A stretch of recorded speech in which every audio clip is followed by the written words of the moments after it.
Bendiciones, amados hermanos. Abra las Sagradas Escrituras en el libro de Segunda de Reyes, capítulo 5, en el verso número 9. Dice textualmente de la siguiente manera: Y vino Naamán con sus caballos y su carro y se paró a las puertas de la casa de Eliseo.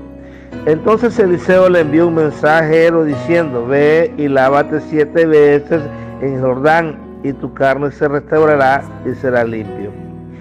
Estas fueron las palabras que el profeta Eliseo, que habitaba en Samaria, envió a aquel hombre prestigioso, aquel famoso Naamán, general de los ejércitos del rey Ben-Hadad II, rey de Siria. Este hombre era muy adinerado, tenía mucha fama. Después del rey de Ben-Hadad de Siria, era el hombre más famoso, el hombre más rico. Dios lo había levantado y le había dado las grandes victorias en las conquistas de aquella nación que Dios había levantado por encima de las demás naciones. Pero había un pequeño problema, o un grande problema, que este hombre tenía. No había paz en su corazón, no había paz ahí en su hogar. Había una tristeza en su rostro, en su alma, porque a pesar del mucho dinero que él tenía, el mucho poder que él tenía, no era feliz, ya que era leproso de nacimiento. En una de las conquistas, cuando Siria conquista Palestina, conquista Israel, este hombre llevaron cautivo a una jovencita de la nación de Israel. Y viendo la tristeza, esta joven que era la esclava, la ama de llaves de la esposa de Naamán, la escritura nos revela y nos enseña que esta muchacha se ganó la confianza, se ganó el cariño por su testimonio ante esta familia donde ella servía. Y un día, viendo la tristeza, narra la escritura, viendo la angustia y que en el lugar donde ella servía no había la completa felicidad, dice que le dijo a su ama: mi señora, si mi señor Naamán fuera allá al país donde yo vengo, al lugar de donde yo nací, el lugar donde yo me crié, mi señor hallaría la cura, porque allá en mi país hay un profeta llamado Eliseo, el cual tiene palabra de Dios para mi señor y le puede sanar. La esposa de Naamán, con una esperanza que nació en su corazón, platicó a su marido lo que esta muchacha, la cual no relata su nombre en las Sagradas Escrituras. Naamán llegó del rey de Siria porque él buscaba la cura de su mal. Él había gastado cuanto dinero pudiera gastar en médicos, en especialistas de la época, pero hasta ese momento no había tenido respuesta porque esa enfermedad era incurable. Llegó ante el rey al siguiente mañana y le comentó lo que esta muchacha le había dicho. Inmediatamente el rey de Siria, ya que él amaba y quería a este hombre, tenía un cariño muy especial, le dijo: vas a ir inmediatamente, y lo envió a la casa de Israel. Le dio cartas enviando mensajeros diplomáticamente de rey a rey, y lo envió a la casa de Israel. Llegando allá a Israel, Naamán fue recibido con todos los honores que todo un diplomático se merecía, y le dio las cartas que el rey Ben-Hadad le había dado. Cuando el rey de Israel lee las cartas, se puso muy triste, dice la palabra del Señor, porque él pensó que el rey Ben-Hadad estaba buscando un motivo para hacerle la guerra, para conquistarlo, para derrocarlo, para subyugarlo, porque dijo: ¿acaso soy yo Dios para sanar a este hombre? Y rasgó su vestido en señal de tristeza, en señal de angustia, y no halló que responderle a este varón. Corrió la noticia por toda la casa de Israel, y llegó la noticia hasta Samaria, la casa, la iglesia donde estaba el profeta Naamán ministrando la palabra de Dios. Y mandó a decir al rey de Israel, el rey Joram II, que estaba gobernando la casa de Israel en ese momento, y le dice: no se aflija mi señor, dígale a este varón que venga acá a presencia a Samaria, que aquí hay palabra de Dios para él. El rey de Israel mandó a Naamán el sirio hasta la casa de Samaria, con todos los séquitos, con todos los honores que el visitante merecía. Llegando Naamán a la puerta de la casa del profeta Eliseo, Eliseo mandó a su criado Giesi y le dice: vaya y dígale a este varón que dice el Señor Jehová, que vaya al río Jordán, se zambulla 7 veces y a la 7ª vez quedará limpio como un niño. Esta actitud, este mandato causó disgusto ante este hombre. Se molestó muchísimo y él dijo: bueno, y yo pensaba que me iba a salir, que me iba a recibir, que iba a poner una alfombra, que me iba con todo el protocolo que yo merezco como el personaje que soy, sino que me mandan a decir que me vaya a zambullir, a lavarme a ese sucio río llamado el Jordán. Habana y Farfar, ríos de Siria, de Damasco, son mucho mejores que este río. Amados hermanos, hay un problema que podemos ver en esta hermosa historia, que de ella hoy podemos aprender muchísimo cada uno de nosotros. La obediencia. La palabra que Jehová le mandó a decir a Naamán el sirio fue: ve y lávate al río Jordán 7 veces y la 7ª vez serás limpio.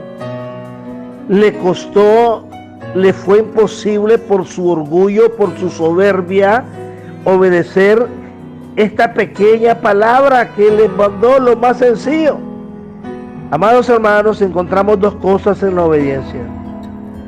Hay más de 70 veces en el Antiguo Testamento que escuchamos la expresión: si oyeres la voz de Jehová tu Dios, si oyeres y obedecieres.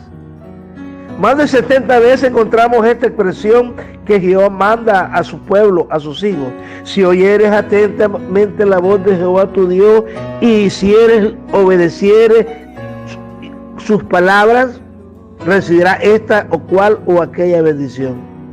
Encontramos 2 acciones en la obediencia. Número 1, el oír la palabra, del griego chahá, el oír, si oyeres. Y la segunda es si hicieres, si obedecieres, la acción de hacer, la acción de actuar, el obedecer, del griego pitargeo. 2 acciones. En la obediencia encontramos 2 acciones que están unidas, son diferentes, pero están siempre unidas, van siempre juntas. Es como la fe y las obras.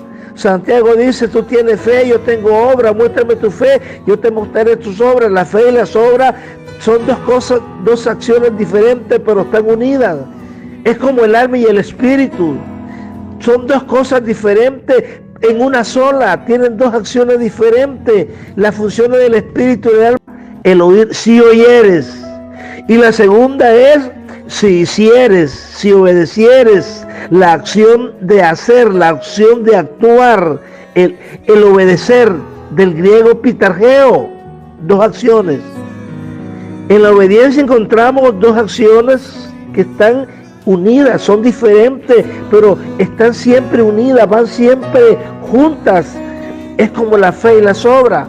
Santiago dice: tú tienes fe, yo tengo obra, muéstrame tu fe, yo te mostraré tus obras. La fe y las obras son 2 cosas, 2 acciones diferentes, pero están unidas. Es como el alma y el espíritu, son 2 cosas diferentes en una sola, tienen 2 acciones diferentes. Las funciones del espíritu y del alma, pero son una sola. Alabado sea el nombre del Señor. La acción de oír y la acción de actuar. Naamán oyó la palabra, pero no actuó. Le costó, le fue imposible, por su soberbia, por su arrogancia, por su incredulidad. Muchas veces así nos pasa a la cristiandad. Oímos y oímos la palabra que Dios nos manda, pero no actuamos. Por X o Y motivo no obedecemos, no entramos en la acción que Dios quiere, no guardamos la palabra. Bendito sea el Señor. Vino sus criados, sus servidores. Me imagino que la muchacha andaba con él, no dice la escritura si la joven llegó con él acompañándolo. Y comenzaron a motivarlo porque le tenían mucho cariño. Mi Señor, si el profeta te hubiera mandado una cosa más difícil, no lo hubiera hecho. ¿A dónde no has ido? ¿Cuánto dinero no has pagado? Naamán llevó una fortuna. Naamán había llevado carros, lingotes de oro, de plata, ropa lujosa, perfume, llevó regalos que le dio al rey de Israel y llevó dinero para pagar el favor, la consulta médica que el profeta le iba a hacer, o el médico quien se lo hiciera. Él llevaba una fortuna porque él pagaba, él era don Naamán. Pero amados hermanos, hay cosas, el dinero no lo compra. Hay cosas, la paz, la felicidad, la tranquilidad. Podrá tener el hombre millones de dólares, millones de euros, pero hay cosas que ese dinero no te lo va a dar. Tu estabilidad económica no te lo va a dar, nunca lo podrá hacer, porque hay cosas solamente Dios, solamente el Espíritu Santo, solamente Jesucristo la puede hacer. Alabado sea su nombre. Y a la fuerza, casi a empujones, sus asistentes, sus criados, sus soldados llevaron a Naamán hasta la orilla del río Jordán, que según los historiadores para esa época el río Jordán estaba revuelto, estaba sucio, puro lodo. Llegó una época que el río no estaba cristalino, limpio, sino que estaba la época en la cual el río se llenaba y se revolvía. Pero la orden que Jehová le había dado era que se zambulliera 7 veces. Y casi a empujones lo zambulleron la primera, la segunda, la tercera, la cuarta. Le falta una, mi Señor, la sexta. Y la séptima vez. Y cuando este hombre se zambulló la séptima vez, salió del agua limpio como la piel de un niño. Alabado y glorificado sea el nombre del Señor. ¿Qué nos cuesta? ¿Qué cuesta al ser humano obedecer la palabra de Dios? El Señor Maestro Jesús decía: ¿por qué me llamáis Señor, Señor, si no obedecéis mis palabras? Miramos un segundo caso que no fue la actitud de Naamán. La encontramos allá en Primera de Reyes, también 17, verso 8. La orden que recibió de parte de Dios, de Jehová, la viuda de Sarepta de Sidón. En tiempos malos el profeta Elías, tiempos difíciles, una economía que estaba por el suelo, no había alimentos, no había comida, no había agua, no había nada. Y aquella mujer recogía, dice la Sagrada Escritura, aquellos leños para hacer una fogata y cocer el último puñado de harina que tenía, el último cuarta de aceite en su casa. Pero ella recibió una orden, oyó la voz de Jehová de Dios. La Biblia no dice cómo le habló, si en visión, si en sueño, no dice la palabra. Lo que la palabra dice es que oyó la voz de Jehová de Dios. Vino palabra de Jehová a ella y le ordenó: haz el alimento que estás preparando, pero primero le vas a dar al profeta Elías y después comerás tú. Aquella mujer, cuando el profeta Eliseo oyó la voz de Dios en la cueva de Seric, donde Dios lo tenía escondido, porque cuando hay pandemia, cuando hay tribulación, cuando hay peste, cuando hay mortandad, la mano de Dios esconde a sus hijos. Nos esconde. Elías estaba escondido ahí en la cueva porque Jehová lo había mandado a él. Él no se escondió solo. El hombre cuando se esconde solo fracasa. El cristiano cuando se esconde, él fracasa. Pero cuando Jehová te manda y te esconde, nada te va a pasar. Y llegó Eliseo a Sarepta de Sidón y la mujer lo identificó que era profeta. Él identificó que era la viuda. Y le dice, lo saludó y le dice: bueno, mujer, haz como se te ha dicho, pero dame a mí primero. Y aquella mujer oyó la voz de Jehová y actuó. A diferencia de Naamán, obedeció y el milagro sucedió. Ya todos conocemos la historia, amados hermanos, como aquella tinaja de harina, como aquella redoma de aceite nunca se acabó hasta que hubo abundancia, alimento, hasta que abrieron los súperes, hasta que hubo cosecha, hasta que hubo frijoles, maíz, aunque los palices estaban llenos a reventar de alimento, hasta entonces cesó la bendición del aceite y la harina. Miramos la diferencia, hermanos, cuando nosotros nos esforzamos en obedecer. San Agustín decía, para ir terminando esta pequeña expresión verbal, quiero que les he dado hoy en este día. San Agustín decía que nada en este mundo requiere tanto sacrificio como el obedecer. Y que vale más, oiga, amado hermano, vale más un gramo de obediencia que un quintal de ayuno, que un quintal de oración, un quintal de diezmo que tú des, de ofrenda. Porque muchas veces hacemos esas cosas, pero no obedecemos a Dios a como Él quiere que lo obedezcamos. Muchas veces la obediencia del Hijo de Dios es parcial. Obedecemos a medias.